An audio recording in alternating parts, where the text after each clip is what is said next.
can't stop staring at your face. I should be playing in the winter snow, but I'ma be under the mistletoe with you, shawty, with you. Hey guys, so today's video is in collaboration with my girl, I Dream of Lex. Her channel link will be in the description box below. Feel free to check her channel out to see what her pros and cons of teaching at daycare are. I hope you guys enjoy this video. Hey guys, so part of this video will be in my classroom because I actually tried to film this in my classroom because this is a teaching video, but instead I'm at home in front of my tree because it didn't work out because I have a little kid. I have a little one and he's under 2, so he just wouldn't sit still. And you know, today's Sunday, so happy Vlogmas Day 2. And if you like this type of video, feel free to give me a thumbs up and don't forget to subscribe. I'm gonna do 2 types of videos and I'll make it kind of short. This is a collaboration once again with my girl, I Dream of Lex, and go check her out because she is a daycare teacher in America. So if you're new to my channel, I'm in Japan and I'm a teacher here at a private school. First, I wanted to talk about daycares in Japan, and I sent them both to daycare. One, you can choose whether or not you want to send them to an all Japanese school or a daycares that speak English here, so you can choose. Personally, it might be a long wait or in Japan and you want to send your kid to a Japanese daycare, because if you don't speak Japanese, that might be hard to communicate with the teacher. So I didn't choose that route, but I do have some friends. One parent is Japanese and the other parent is American, and if you're going the Japanese route, then there will be a waiting list. It's based on the needs. So you get bumped up by how many hours you work. So if you are a full-time worker and the Japanese government really sees that you need a daycare, then they may bump you up on the list to like number 10 or 20 or I don't know. But there is a long waiting list. I know I have a friend who waited 3 months to get their kid in school, and then also some Japanese daycares, they will not accept your child until your kid is about 4 months old, is what one of my friends stated. So we didn't go the Japanese daycare route, but if you decide to do that, they do wear cute little hats to school. Some of the Japanese daycare, they do provide the meals for your kids, so I think that's lovely. But I didn't choose that route. I don't speak Japanese. I know skoshi desu, very little.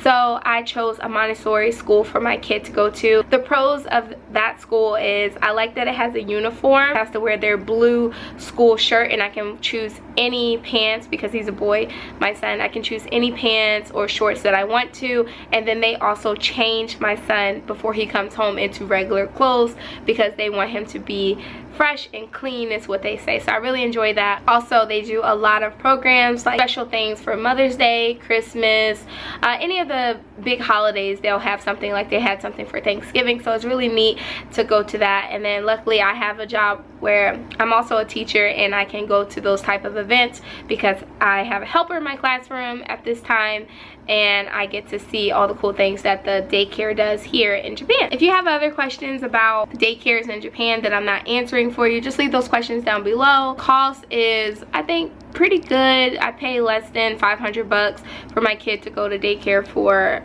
8 hours a day, and then also I pay for extended care, so my kid can go for 3 hours of extended care, 2 hours extra in the morning because the classes for the daycare, they don't start until 9:30, and I actually have to be to work by 7:30, so I have to drop my kid off early so I can get to work on time. So I pay for the extended care for the morning and then 1 hour for extended care in the afternoon because at my job as a teacher I work until 4. So now I will get into some pros and cons of being a teacher. I teach preschool here at a private school, kindergarten and preschool. So the age range in my classroom is 3, 4, and 5-year-old. Let's get right into it. Number 1, pros of teaching. You get to light each candle each day, and I know that sounds cliche, but we watch Dr. Wong almost every year, and he's always talking about lighting a kid's candle because their candle might not be getting lit at home. So I enjoy teaching so much, and I love to see the progress that students make with reading and with math. And being a kindergarten teacher, even a preschool teacher, you set the foundation of those phonetic sounds and their math skills. So to see them blossom over a course of 6 weeks, then 9 weeks, and then 12 weeks, and see how much they have learned, and from the beginning they didn't know a thing, is awesome to see. I also like that I get to feed off of kids' energy. A lot of the times when you work in another type of field and you're working with adults, sometimes adults may have attitudes, and I don't really see too many kids coming in the classroom with an attitude. They always come in happy and bubbly, and they're always like, "Good morning, Miss Cabernet," and I'm just like, "Did you eat your breakfast this morning?" And they're like, "Yes." So I really love to feed off of their energy. So I can be an energetic person in teaching them how to be happy and enjoying life. So another pro is that the students mimic everything that you do. A lot of the times I do things in a little sing-songy way, like "Be my echo," and it's so cute and funny how they really just take that on and they copy everything you say. So I have a little girl in my class, and she doesn't speak English. She's there to learn English, and we have a behavior chart system in my class, and I really strive for the kids to get purple because purple's the highest. And then if I have to talk to the kid too much in one day, then they get a yellow, which is the lowest they can get. They get a yellow, or they get other colors, which are all good colors. So there's a kid in there, and she's always like, "Miss Cabernet," and she's only 3. She's so cute, and she's like, "Miss Cabernet, I said purple," and I'm like, "No, I said blue," and she's like, "No, I said purple." So if you have a kid who can't speak English and she hears you say, "I said you have this color, blah blah blah," and she copies everything, then you love that. And so sometimes I give her purple just because she's using her English and she's like, "I said purple." So, you know, stuff like that just makes you happy and makes you glad that you're a teacher and that you're actually that what you're doing is actually paying off, you know. Another thing that I love about teaching is that you can be flexible. I can be a character each and every day. I love acting so much, and I get to just be whoever I want to be. Sometimes I speak to the kids in different accents, and they're like, "Miss Cabernet, why are you speaking like this?" And I'm like, "Because I just want you to look at me." And you know, I just say crazy things, and they just love it. So another pro of being a teacher, of course, is the time that you get off. Everyone needs a break, and I love that we get our holidays off every time that there's a holiday or vacation for 2 weeks for Christmas. For the summer, I actually do work, because if I don't work, then I don't get paid. So, but we do get 2 weeks off in the summer, so I love everything about that. So now I'll go on to the cons of teaching. So some of the things that I don't like about teaching is I don't do throw up very well. So I can deal with a potty accident, no problem. You know, the kids at my school, they have to change themselves, and we don't need to do anything except for give them wipes, and they pretty much are self-sufficient when they come into our private. So if a kid has if the kid is sick and they throw up, I'm actually the person that has to clean it up. If I see vomiting, then I have a weak stomach and I almost vomit too.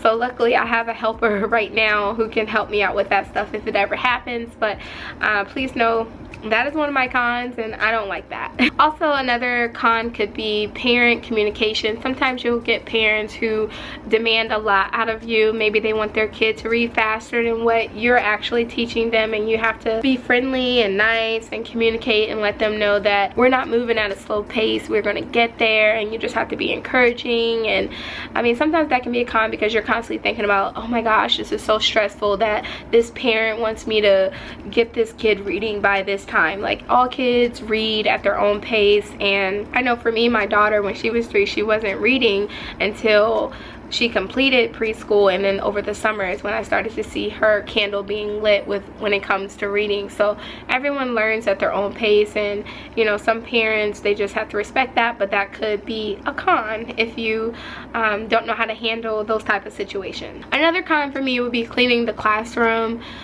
We don't have a janitor, so I am the janitor. I've actually taught my students to clean up after themselves, because a lot of the time they will leave their tables messy after lunchtime, and although they've cleaned up the best they could, I usually wipe off the tables for them, and then after I swept the floor, I get everyone together after playtime, and they actually use a wipe and clean the floor.